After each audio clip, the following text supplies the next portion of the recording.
ஒரு காலத்தில் பச்சை மலைகள் சூழ்ந்த அழகான ஒரு ராஜ்யம் இருந்தது. அந்த ராஜ்யத்தின் பெயர் சந்திரவனம்.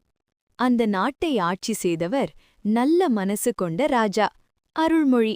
அவருடைய மனைவி அழகும் அறிவும் கலந்த ராணி அனன்யா. அவர்கள் இருவரும் மக்களுக்கு மிகவும் அன்பாக இருந்ததால் அந்த நாட்டில் எல்லோரும் சந்தோஷமாக வாழ்ந்தார்கள். ஒரு இரவு வானத்தில் ஒரு பிரகாசமான நட்சத்திரம் விழுந்தது. அது அரண்மனைக்கு பக்கத்தில் உள்ள காட்டுக்குள் விழுந்தது. அந்த ஒளியை பார்த்த ராணி அனன்யா சொன்னாள், ராஜா, இது சாதாரணமில்ல, ஏதோ மாயம் இருக்கு.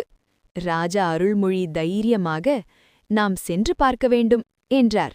அவர்கள் இருவரும் காடு சென்றார்கள். அங்கு அவர்கள் ஒரு சிறிய ஒளிப்பெட்டியை கண்டார்கள். அந்த பெட்டி தானாக திறந்து அதிலிருந்து ஒரு சிறிய தேவதை வெளியே வந்தாள். நான் தாரா தேவதை என்றாள். இந்த ராஜ்யம் விரைவில் ஆபத்தில் விழும். ஒரு தீய மந்திரவாதி காளிகன் இந்த நாட்டை கைப்பற்ற வருகிறான்.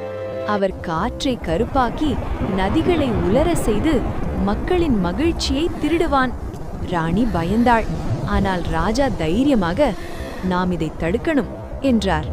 தேவதை சொன்னாள், இந்த ஆபத்தை தடுக்க 3 மாயக்கற்களை கண்டுபிடிக்க வேண்டும். அக்னிக்கல் தைரியத்தின் சக்தி, நீர்க்கல் அமைதியின் சக்தி, மரம்கல் வாழ்க்கையின் சக்தி. ராஜா மற்றும் ராணி பயணத்தை தொடங்கினார்கள். ஒரு எரியும் மலைக்குள் சென்று ராஜா தன் பயத்தை வென்றார். அக்னிக்கல் அவருக்கு கிடைத்தது. ஒரு ஆழமான ஏரியில் ராணி தன்னம்பிக்கையுடன் நீந்தி நீர்க்கல் பெற்றாள். ஒரு பழமையான மரத்துடன் பேசிக்கொண்டு அவர்கள் வாழ்க்கையின் ரகசியத்தை புரிந்து கொண்டார்கள். இறுதிப் போராட்டம்.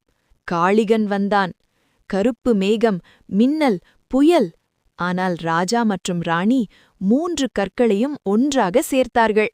அந்த ஒளி பெரிய சக்தியாக மாறி காளிகனை தோற்கடித்தது. மகிழ்ச்சி திரும்பியது.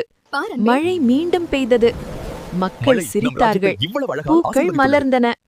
தேவதை தாரா சொன்னாள், உங்கள் அன்பும் தைரியமும் தான் உண்மையான மந்திரம். ராஜா அருள்மொழியும் ராணி அனன்யாவும் இன்னும் பல வருடங்கள் மகிழ்ச்சியாக ஆட்சி செய்தார்கள்.